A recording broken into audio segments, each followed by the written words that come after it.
नमस्कार, अभिनंदन सभी को। जुलाई 6वां दिन मेरे अनशन का खत्म होने जा रहा है। मेरा शरीर थोड़ा कमजोर हो रहा है, मगर मेरी आत्मा, मेरे रूह बिल्कुल वैसा ही फुर्तीला है और रहेगा। आज मैं आप लोगों को एक नई खबर बताना चाहता था, जिसे कि खुशखबरी भी कहा जा सकता है। जैसा मैं कहता रहा हूँ, दो मुद्दे मेरे दिल के करीब हैं, शिक्षा और पर्यावरण।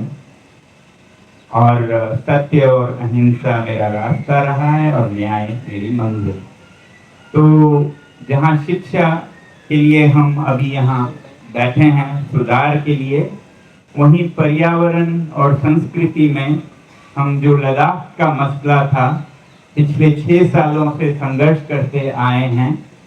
तो आज ही लेह में एक वार्ता हुई लद्दाख के नेताओं और गृह मंत्रालय के अधिकारियों के बीच, और उसमें लद्दाख के जो बचे हुए मसले थे उन्हें लगभग हल कर दिया गया, जिसमें गृह मंत्रालय राजी हुई कि वो लद्दाख में एक खास किस्म का लोकतंत्र स्थापित करेंगे, जैसा लोगों की अपेक्षा थी। और वैसे ही संस्कृति और प्रकृति के संरक्षण के भी उपाय किए जाएंगे, जैसा लोगों की अपेक्षाएं थी। तो ये अच्छी बात है कि लोगों ने आपको आवाज दी, कभी अनशन करके, कभी पदयात्रा करके, कभी जेल जाकर, और फिर आपने भी वो आवाज भले ही देर से मगर सुनी।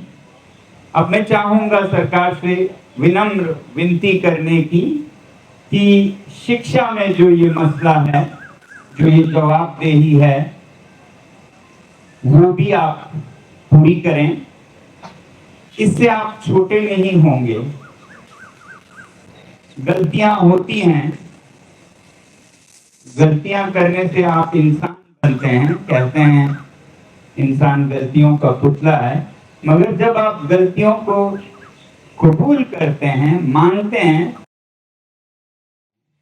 तो इसी तरह जो शिक्षा में गलतियां हुई, जिनके वजह से लाखों बल्कि करोड़ों बच्चों के जीवन में बहुत असर पड़ा, और 20 से ज्यादा बच्चों ने तो अपनी जानें दी, तो इसे कबूल करें और इसकी जवाबदेही लें। विनती है, विनम्र विनती है। और अगर इसमें आप सही कदम लेते हैं तो लोग आपकी सरकार को प्यार करेंगे, इज्जत करेंगे। हम यहाँ पर किसी सरकार की तख्ता पलट करने नहीं आए हैं, बल्कि हम इसी सरकार में सुशासन लाने आए हैं, गुड गवर्नेंस लाने आए हैं, जिसमें कि एक लोकतांत्रिक सरकार लोगों की सुनती है, लोगों के प्रति सहानुभूति रखती है और संवेदनशीलता रखती है। तो ये शांतिपूर्ण अभिव्यक्ति है जिसे सुना जाए, और जब इसे नहीं सुना जाते तो ऐसे तत्व जो कि शांति में विश्वास नहीं करते, उनकी बात हावी होती है कि ये सब कुछ नहीं है, अशांतिपूर्ण तरीकों से ही मनवाए जा सकते हैं, जैसे कि पड़ोसी देशों में हुआ भी।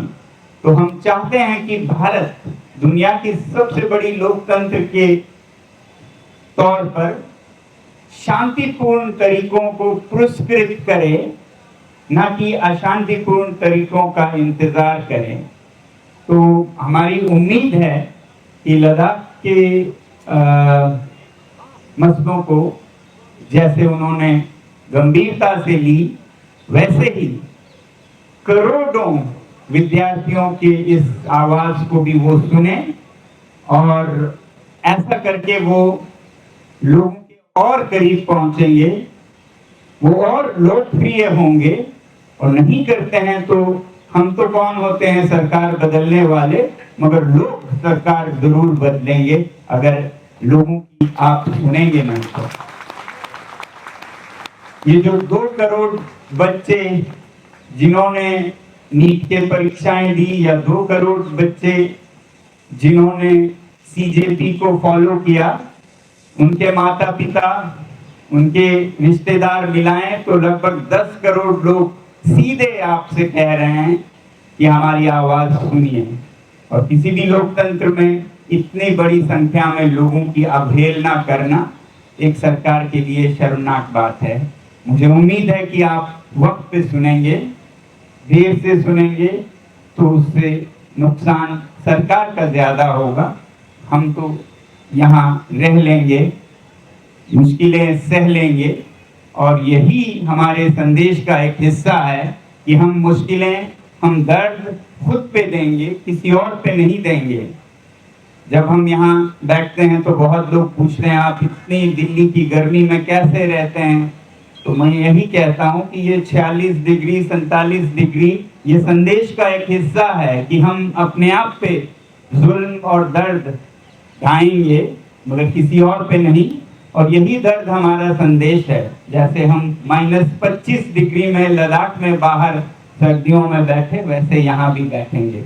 और ये जो संदेश जोर पकड़ेगा तो शायद आप सुनेंगे, और जब आप सही कदम लेंगे तो एक बहुत सकारात्मक एहसास, भावना लोगों में जागेगी।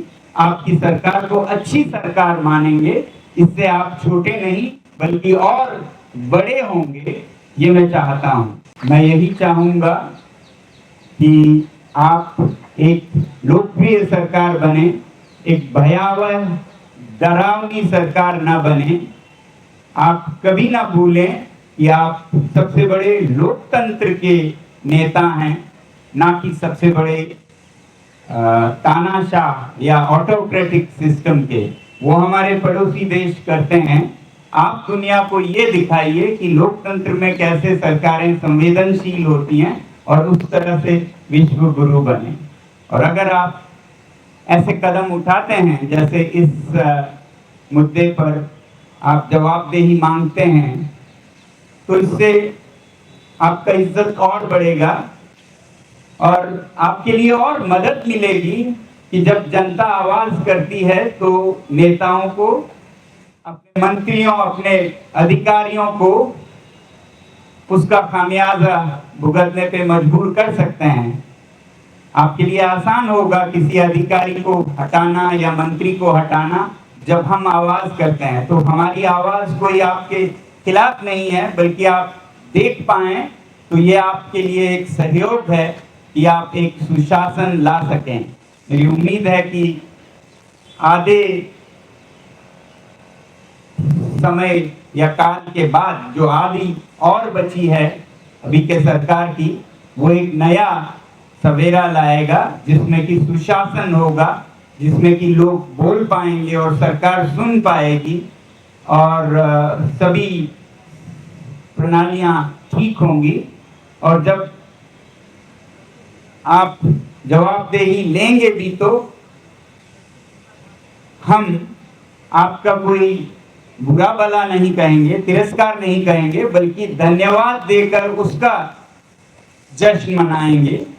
और नहीं करते हैं तो ये और भड़कता जाएगा, तो जिससे कि किसी के हित में कोई फायदा नहीं होगा।